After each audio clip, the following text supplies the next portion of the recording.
road I go. Well, you call me in the morning and you go downtown. You get back in the evening and what you putting down, oh baby. You don't have to go.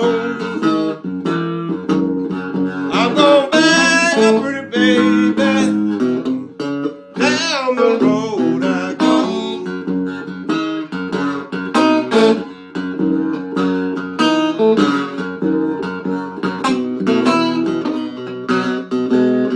Down the road I go. You gonna come at home, baby. Never leave me no more.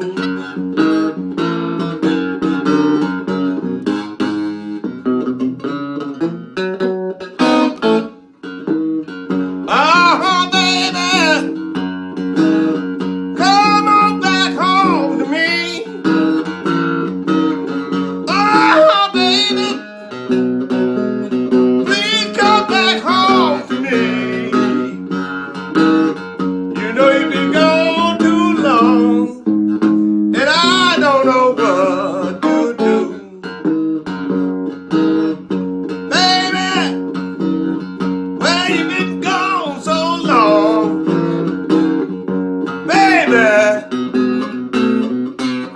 where you been gone so long? Silas Gilbert, who lived in Gretna, Virginia, married Alease Lampkin from Ridgeway, Virginia, on November 4th, 1942. They had 2 children, Silas and Ida Geneva, before having Bobby. Bobby was born by a midwife named Miss Boxdale on a summer day, July 30th, 1946. Bobby would stay under his mother and play with his siblings around the house. Silas was a farmer.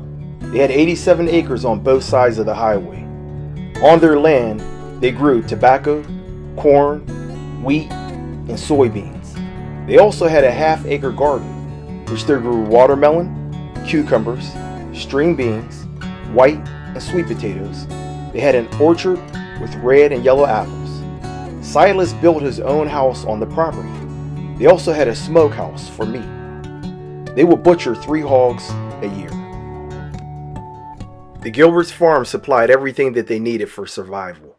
They were self-sufficient. They didn't have to go to town for anything, unless they wanted to go to the Crossroads gas station or the Northside High baseball field to hang out. Darling, tell me I need you.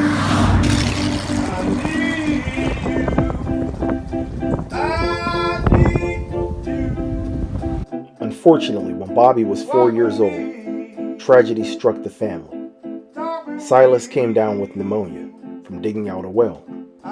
He coughed all night and later died in the front room of the house. Bobby heard his dad's final cough. Darling,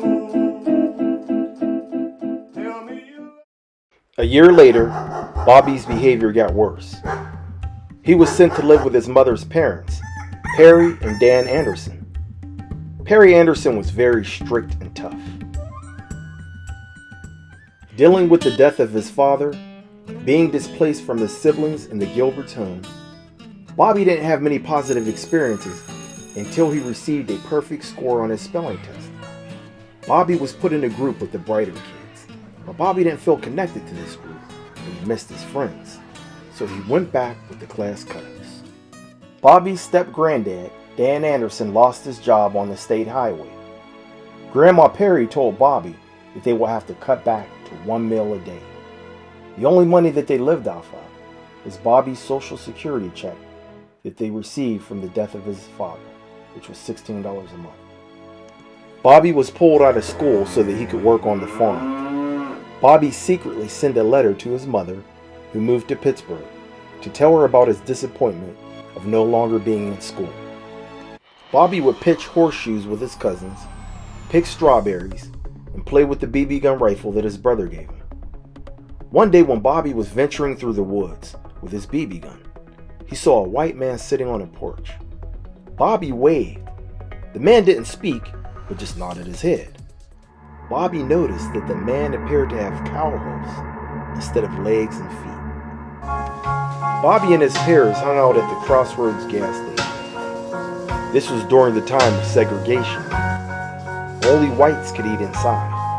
Black people were forced to order their food from the side windows or play pinball in the back of the gas station. Bobby also experienced segregation at the age of 13 while traveling to Washington, D.C. by bus with his mother to visit with Uncle Van. Upon entering the bus, departing from Virginia to D.C., the bus driver would aggressively tell Bobby's mother to go to the back of the bus.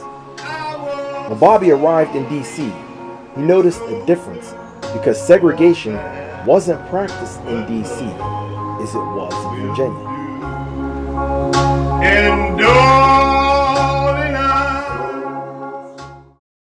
Bobby overheard his grandfather, Dan Anderson, talk about his rebellious behavior and that he needs a beating.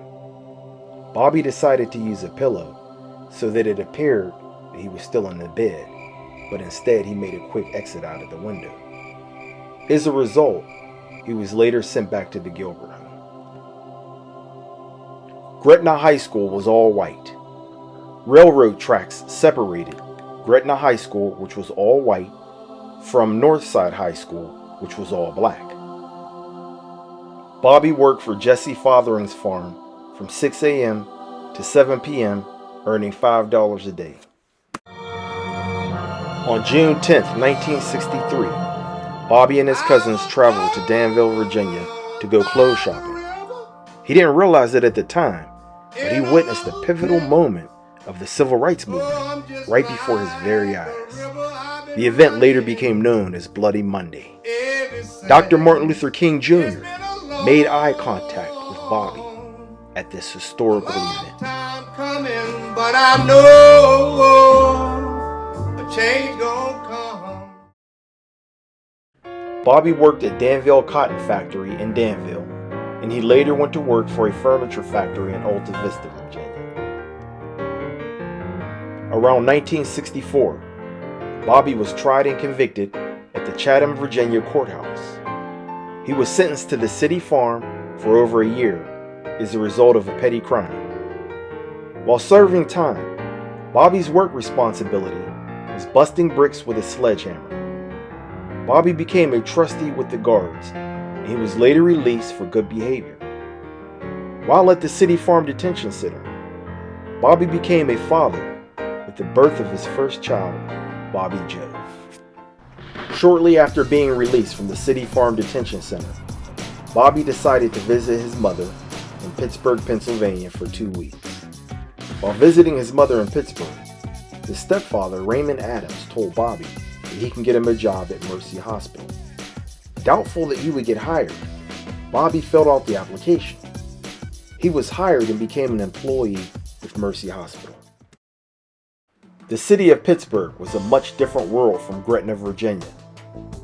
Bobby explored city life in Pittsburgh, and he enjoyed the fun that it offered. While in Pittsburgh, Bobby had 2 more sons, Ronnie and Mark. Bobby worked at the VA hospital in Butler, Pennsylvania. Butler was a distance from the city of Pittsburgh. Due to the riots of 1968 in the city of Pittsburgh, Bobby's supervisor offered Bobby a dormitory on the hospital base to reside. While in Butler, Bobby joined a band named Visions of Sound. Bobby was the lead singer for the music group. In 1969, Bobby left Butler and returned to Pittsburgh. Upon Bobby's return to Pittsburgh, he became employed with MSA, Mine and Safety Appliances, where he worked as a machinist. In 1971, Bobby met the love of his life, Joyce Marie Jones. The couple was married on December 11, 1971. On May 29, 1972, Bobby's 4th son was born, Aaron Jean Gilbert. Bobby's first daughter, Janine Marie Gilbert, was born on March 1st, 1975. Bobby's second daughter, Christine Jewel Gilbert, was born on September 19, 1976. After 10 years of leaving Gretna, Bobby returned to pay respects to his grandmother, Perry, who passed away at the age of 83.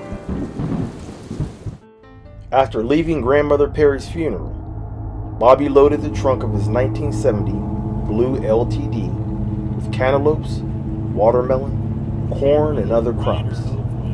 Due to the weight of all the produce in the trunk and hitting a bump on a bridge, Bobby's trunk fell out. He had to throw all of the produce onto the side of the road, but was able to drive the car back to Pittsburgh with his family. In addition to working as a machinist for MSA, Bobby was also an auto mechanic. He owned a garage on Lincoln Avenue in Pittsburgh. After retiring in 2009 from MSA, Bobby spent time with his dog Nigel, who was put to sleep in 2017 after being a family member with Bob and Joyce for many years.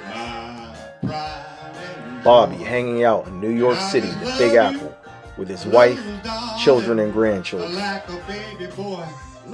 Bobby and Joyce enjoying quality time together and also enjoying quality time with their offspring, their children, and their grandchildren. Bobby loves to hang out in Maryland with his daughters. Bobby enjoys traveling, whether it be New York City, the Caribbean, Las Vegas, or Cleveland, Ohio. He enjoys to spend time with family. Bobby is doing the best that he can during the COVID-19 pandemic while under quarantine with the love of his life.